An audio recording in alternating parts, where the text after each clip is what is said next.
Peterborough Tower, TBM 731 Charlie Alpha, runway 6 ready for departure. TBM 1 Charlie Alpha, contact me departure, 109.2 today. And 731 Charlie Alpha, we're getting a little rattle here. Can we get higher as soon as possible, please?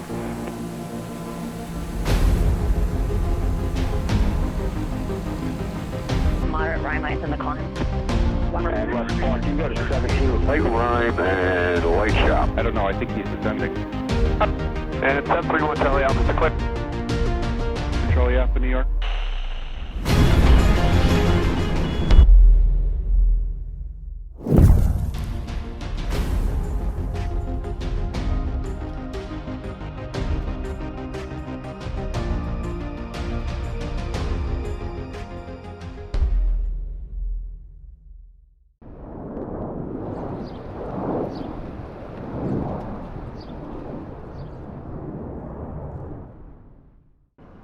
On the apron, 45-year-old Jeffrey Buckalew prepares his Socata TBM 700, registration number November 731 Charlie Alpha, for a personal flight.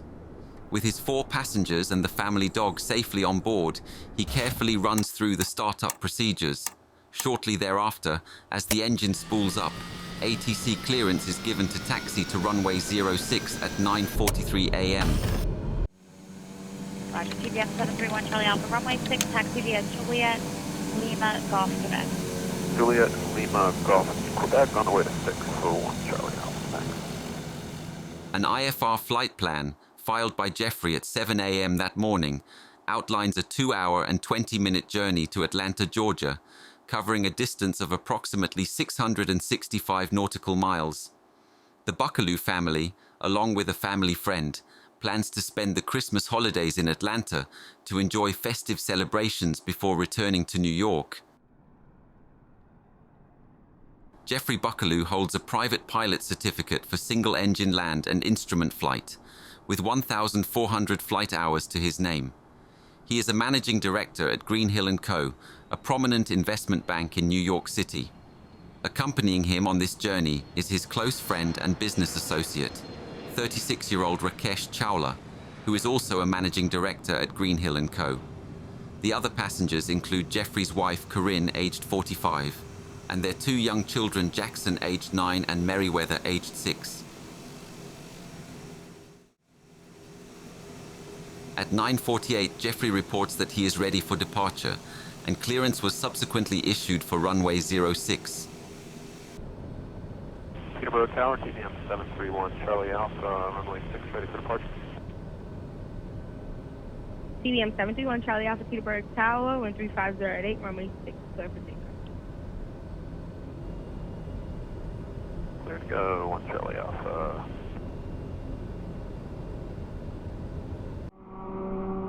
November 731 Charlie Alpha takes off at 9:50 a.m. and is instructed to contact departure control. TBM 1 Charlie Alpha, contact me departure, 109.2 today. Departure TBM 731 Charlie Alpha, 800 for 2000. Number 731 Charlie Alpha, New York departure radar contact. Climb maintain 4000, turn left heading 280. Left 280 to 4000, 1 Charlie Alpha. Approximately 5 minutes after takeoff, as November 731 Charlie Alpha is climbing to 14,000 feet, multiple pilots in the area reported encountering moderate rime ice. Additionally, an airmet or weather advisory specifically for pilots had been issued cautioning about moderate icing conditions from 3,000 to 9,000 feet and extending up to flight level 180 across most of New Jersey. And 1 Charlie Alpha, reports of moderate rime 15 through 17. Light rime said there wasn't a problem at 14. I'll keep you out there. If it gets worse, let me know. And when the center takes your hand off, I'll climb you, and they can get you higher. 1 Charlie Alpha, we'll let you know what happens when we get in there. And yeah, if we can go straight through it, that's no problem for us.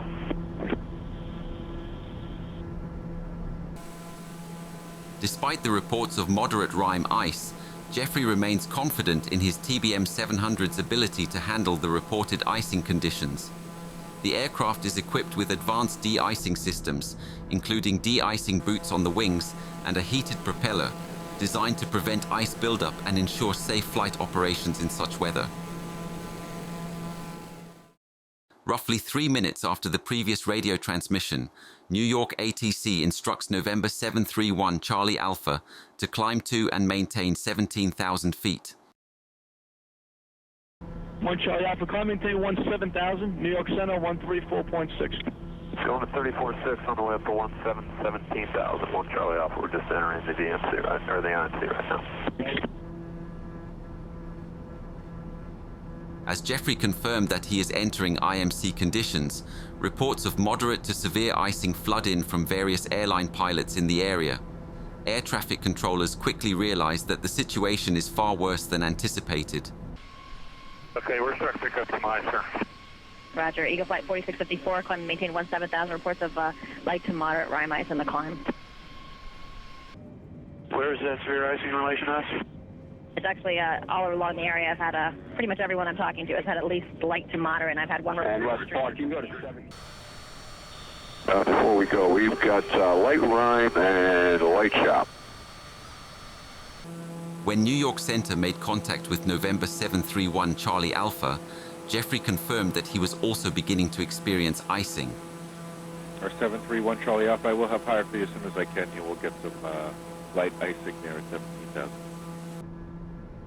1 Charlie Alpha, we can confirm that light icing for you. It's light to, yeah, it's pretty light for now. We've been in here for a little while, and higher when able would be great. A short while later, it became clear that November 731 Charlie Alpha has been directed straight into a layer of ice, and the situation is quickly worsening. Jeffrey contacts ATC to urgently request a climb to a higher altitude. And 731 Charlie Alpha, we're getting a little rattle here. Can we get higher as soon as possible, please? Yes, stand by. Our 731 Charlie Alpha, climb and maintain flight level 200. 200 for 1 Charlie Alpha, thank you.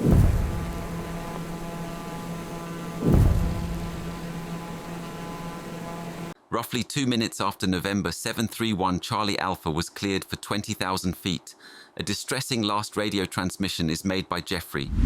And 731 Charlie Alpha to clearing.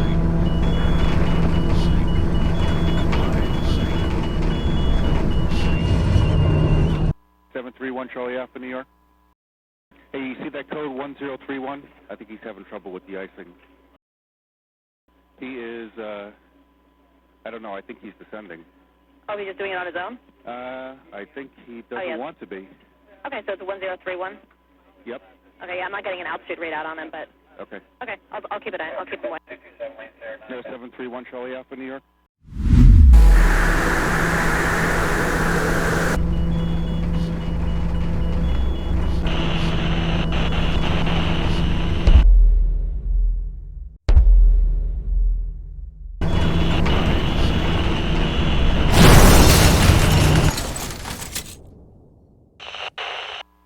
One Charlie Alpha, New York. At 10:05, just 15 minutes after takeoff, November 731 Charlie Alpha crashed onto Interstate 287 near Morristown, New Jersey. Motorists were forced to swerve to avoid debris and navigate through the fireball created by the impact explosion. It was immediately clear that Jeffrey, his wife and their 2 children, his colleague Rakesh Chawla and the family dog had sadly all perished in the accident. Authorities promptly arrived at the scene, including the NTSB, to secure the accident site, resulting in the closure of Interstate 287 for several hours. Later that same day, the NTSB held a news conference, confirming the launch of their investigation and sharing the initial information they had surrounding the accident. Good evening, for anyone here that wasn't here at 3 o'clock, as Terry mentioned, my name's Bob Gretz. I'm a senior air safety investigator with the National Transportation Safety Board. It is a mystery. There are a lot of possibilities, and as I mentioned earlier today, I mean, this is day one of an investigation that usually runs 6 to 12 months. I mean, that's definitely one area we'll be looking into, but of course we'll be looking into the maintenance of the aircraft, the pilot overall experience, recent experience, and also the weather, not just icing forecasts, but winds, reports from other pilots in the area, reports from controllers that were working planes that day. I mean, that's kind of a standard thing that we look into in every crash. After the conversation. There was a conversation about ice, and then there was no further transmissions. The process of documenting, collecting, and transporting the wreckage for analysis began without delay. Examination revealed that the outboard section of the right wing separated in flight at a low altitude, striking and severing portions of the airplane's tail section. Investigators quickly ruled out medical issues related to the pilot and any pre-existing mechanical anomalies in the airframe or engine. Ultimately, the gathered evidence convincingly pointed to icing as a significant factor related to the accident. Evidence gathered from numerous pilot reports indicated significant icing conditions in the vicinity of the accident.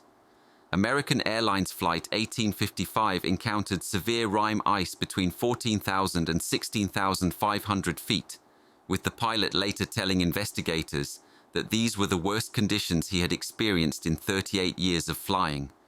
Similarly, the captain of an Air Wisconsin flight reported that the rate of ice accumulation overwhelmed his aircraft's wing anti-icing system, stating that a substantial amount of ice built up in a very short period of time.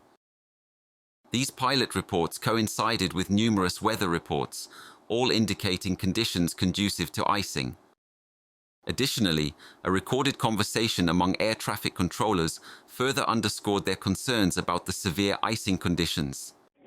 I heard two different things. Light rime from 13 and 14, and then moderate 15 to 17, and then another guy told me moderate 13 through 17. Okay. So either way, these guys got to get up. Okay. Traffic-wise, gone. Another notable finding emerged during the investigation. Among the airplane wreckage, investigators discovered the de-ice system panel, revealing that the inertial separator toggle switch was in the off position. According to the manufacturer's pilot operating handbook, the utilization of the TBM's inertial separator is critical due to the various environmental conditions the aircraft encounters, such as cruising through ice crystals. The handbook states that pilots should be aware that even minor icing conditions can lead to significant ice accumulation near the engine's air intake. Ice can rapidly build up on the engine inlet posts, posing a risk to the first stage compressor rotor. The pilot operating handbook directs pilots to activate ice protection systems, including the inertial separator, at 5 degrees Celsius or colder when any form of precipitation or indication of icing is observed. This protects the engine from foreign object damage. However, the inertial separator affects engine parameters such as torque, NG, and ITT. Pilots are advised to resist the urge to compensate for reduced torque by increasing power without considering the remaining ITT and NG margins. The handbook further states that severe icing can occur beyond the aircraft's certification limits. Flying in freezing rain, drizzle, or mixed icing can exceed the ice protection system's capacity and degrade performance and controllability. It states that if one or more of the handbook's prescribed visual cues are present, pilots should immediately request priority handling from ATC to change routes or altitudes and exit icing conditions. The final NTSB accident report was released 1 year and 4 months after the accident, on April 10, 2013. The NTSB determined the probable cause of this accident to be the airplane's encounter with unforecasted severe icing conditions characterized by high ice accretion rates and the pilot's failure to use his command authority to promptly depart these conditions, which resulted in a loss of airplane control. Jeffrey may have successfully navigated similar conditions before, relying on his experience and confidence in his airplane's capabilities to handle the reported icing. However, he likely underestimated the severity of the situation, being in IMC conditions for just 5 minutes, with only 2 minutes between reporting icing issues to ATC and spiraling toward the ground, underscores the vigilance required to make the right decisions in dynamic and unpredictable weather conditions.